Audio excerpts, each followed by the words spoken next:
बड़ी खबर जो आई है कल शाम को, 45 स्टॉक एक ही बार में एफएनओ का हिस्सा होने वाले हैं। यूजुअली हम देखते हैं 2-3 स्टॉक्स का बदलाव होता है ऑलमोस्ट एवरी सीरीज। इस बार 45 स्टॉक्स की स्ट्रेट एंट्री हो रही है एफएनओ में। इसको कैसे समझे सर? खेलो इंडिया खेलो। हाँ, ये तो होने वाला है अब। भाई देखो, सिंपल सी चीज है।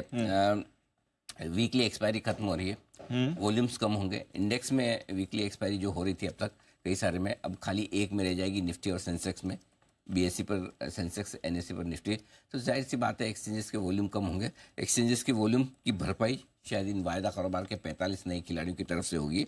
रिटेल ट्रेडर्स, आर्बिट्राइजर्स, हेज फंड्स, एचएफटी यानी कि हाई फ्रिक्वेंसी ट्रेडर्स और प्रोप्राइटरी ट्रेडर्स, ये अब स्टॉक एफएनओ की तरफ दौड़ेंगे।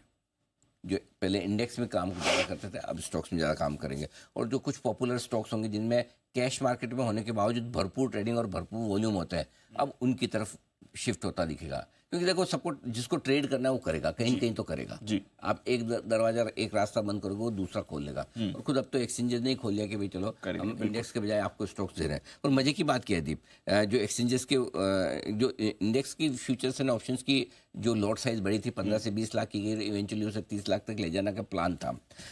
स्टॉक्स की नहीं बढ़ी है जी। तो स्टॉक्स अब भी आपके वो 10 लाख के आसपास की वैल्यू का ही है, राइट। सो स्टॉक्स के फ्यूचर्स और ऑप्शंस मोर अफोर्डेबल है। हाँ, अब वो हो गया है ना, राइट। देखो, पहले एक जमाने में कैश के स्टॉक्स में बहुत वॉल्यूम होते थे, मार्जिन फंडिंग हो जाती थी, ब्रोकर्स फाइनेंसिंग करते थे, धीरे धीरे उनकी लिस्ट कम हुई है, रूल्स थोड़े टाइट हुए। लेकिन अब क्या हो गया, इंडेक्स की जो एफएनओ की लॉट वैल्यू अभी भी छोटी है तो, और जो ट्रेडर्स फ्रेंडली और ट्रेडर्स फेवरेट स्टॉक है, वहाँ पर अब फ्यूचर्स में और ऑप्शंस में ट्रेड होने शुरू हो जाएंगे। एक्सचेंजेस को फ़ायदा ये होगा कि उनके वॉल्यूम का जो नुकसान होना है उसकी भरपाई हो जाएगी। तो आई एम श्योर एनएससी प्रसन्न होगा इस फैसले से। खैर, फैसला तो उन्होंने लिया, लेकिन इसके कुछ साइड इफ़ेक्ट्स भी हैं और कुछ बड़े इफेक्ट भी। कुछ साइड इफेक्ट ये कि अब छोटे ट्रेडर्स जो अब तक ऑप्शंस में सस्ते ऑप्शन खरीद कर इंडेक्स में जो ट्रेड कर रहे थे, वो जो वहाँ नुकसान कर रहे थे, अब वो ये नुकसान यहाँ स्टॉक्स में करेंगे। रिटेल को तो नुकसान करना ही, कहीं कहीं करना ही है। और इनफैक्ट मैं बताऊं कि एक ये बड़ी विडम्बना है दीप की, नुकसान आप देख लीजिएगा। अल्टीमेटली सब से भी जब 2-3 साल बाद इसकी रिसर्च लेकर आएगी, आप देखिएगा स्टॉक फ्यूचर्स में ट्रेड करने वाले रिटेल इन्वेस्टर्स ज़्यादा नुकसान करेंगे। क्यों? उसका रीजन है, इंडेक्स के मूवमेंट कितना भी कर लो रेस्ट्रिक्टेड होता है। हाँ, इंडेक्स का भी आपको रोज 2-2, 3-3% घटता बढ़ता नहीं था। स्टॉक्स तो एक्सीडेंट जब होता है तो 10-15% के होता है। आप 15 बार स्टॉक फ्यूचर्स में पैसा बना लो, और अगर एक बार आपका स्टॉक कोई 15-20% रिजल्ट के दम पर, किसी खराब खबर के दम पर ऊपर नीचे खुल गया, आपका सारा खाया पिया निकाल लेता है। तो अल्टीमेटली इसमें लिख के रख लीजिए, अगर रिटेल ट्रेडर्स इसमें ना करें तो बहुत अच्छी बात है, लेकिन अगर किसी को ट्रेड करना ही है, शिफ्ट होना ही है, फॉर एग्जाम्पल कोई जोमेटो इंडेक्स में आ गया, जोमेटो अपने आप में इतना लिक्विड स्टॉक है, करेक्ट सर, वो अपने आप होना ही है, कुछ नहीं कर सकता आप, वो होना ही है। फिर उसमें आप ऑटोमेटिकली आते हुए देखेंगे लोगों को कि भाई यहाँ पे पैसा अब यहीं पे ट्रेड करो, यहीं मार्जिन कम लगता है, यहीं ऑप्शंस लिक्विड है। जिनके ऑप्शंस लिक्विड हो जाएंगे स्टॉक्स में, उनमें आप देखिएगा रिटेल वापस घुस जाएगा, और जब जैसे वो घुसेगा वहाँ नुकसान हो जाता है।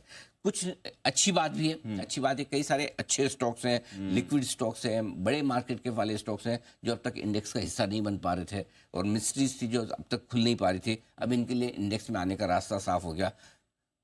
पहले दिन से लेकर अब तक लगातार इंतजार रहा है लोगों को कब डीमार्ट आएगा। एग्जैक्टली वही पूछ, फाइनली डीमार्ट हो सकता है इंडेक्स का हिस्सा बने। लेकिन 2 स्टॉक दीप मुझे लगता है जो सबसे पहले इंडेक्स में आएंगे इनके बदलावों के दम पर, जोमेटो और जियो फाइनेंस। अच्छा, ये क्योंकि अल्टीमेटली क्या है कि आपको मार्केट कैप और फ्री फ्लोट दोनों देखना पड़ेगा। तो मार्केट कैप और फ्री फ्लोट के हिसाब से देखिए नंबर 1 चॉइस जोमेटो होगी। अच्छा, आप देखिए जोमेटो का मार्केट कैप करीबन आपका 2.25 लाख करोड़ के आसपास का है, right. So ultimately 2.25 lakh crore का प्रमोटर होल्डिंग बहुत मिनिमम है, तो उस हिसाब से जोमेटो के लिए चांस बनते हैं। इसके अलावा LIC 5.5-6 लाख करोड़ का मार्केट कैप है, डी मार्ट 2.5 लाख करोड़ का है, ये भी कंटेंडर है, अदानी ग्रीन वगैरह। लेकिन मुझे लगता है कि सबसे पहले अगर इसके दम पर कोई निफ्टी में शामिल होगा तो वो जोमेटो होगा इवेंचुअली। लेकिन कब? 6 महीने बाद। 6 महीने का नियम है, कम से कम किसी स्टॉक को इंडेक्स में आने से पहले 6 महीने वायदा कारोबार में बिताने होते हैं, और 6 महीने वायदा कारोबार में बिताने के बाद ही वो इंडेक्स में। तो इसके बाद जो निफ्टी का रिव्यू होगा उसमें आप काफी बदलाव देखेंगे, और एक बदलाव निश्चित तौर पे मान के चले कि उसमें जोमेटो, और निकलने में क्या है दीप, इंडसइंड बैंक 80,000 करोड़ का मार्केट कैप, हीरो 90,000 करोड़ का, टाटा कंज्यूमर, तो 2-3 इसमें से आइशर वाइशर टाइप के जो हाई लो फ्लोटिंग स्टॉक वाले ये 2-3 स्टॉक निकल सकते हैं, बाहर निकल सकते हैं, बाहर निकल, ब्रिटानिया टाइप के निकल सकते हैं।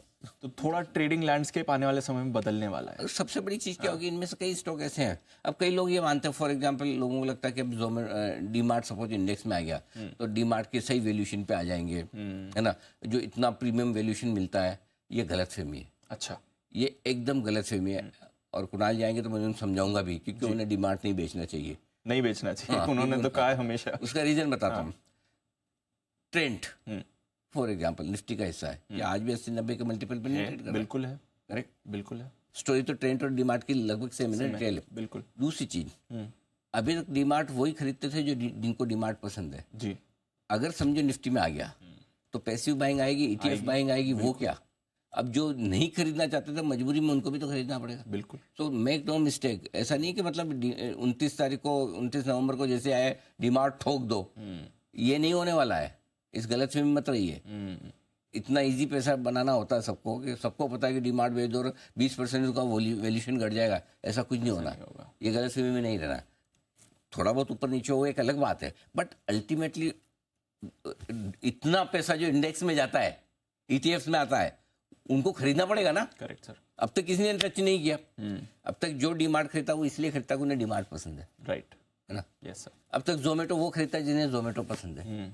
जब ईटीएफ खरीदेंगे, एमएससीआई में आने से क्यों फायदा होता है? कोई एलकेम ने इसमें आ गया एमएससीआई में, क्या हुआ? कुछ बदला है कंपनी में? नहीं, लेकिन कुछ फंड जो एमएससीआई को फॉलो करते हैं उनको लेना ही पड़ेगा। सो आई थिंक ये कई सारे अच्छे स्टॉक्स के लिए अच्छा हुआ है, जिनमें जो क्वालिटी स्टॉक्स है डिलीवर कर रहे हैं, उनमें फंड माइंग आती हुई। सो ओवरऑल बैलेंस है। बस यही है कि मार्केट के एंगल से कि रिटेल वाले अनाप शनाप है ना, जो इंडेक्स में नहीं कर पा रहे वो आके स्टॉक में न ढूंढे, मैं यहाँ सट्टा करूंगा, वो नहीं करेंगे, उतना ध्यान रखें, बाकी अच्छा है काम, बाकी अच्छा है काम। ठीक है, चलिए, तो ये तो एक बड़ी बात हो गई जो आज का एक स्पेसिफिक न्यूज़ ट्रिगर है।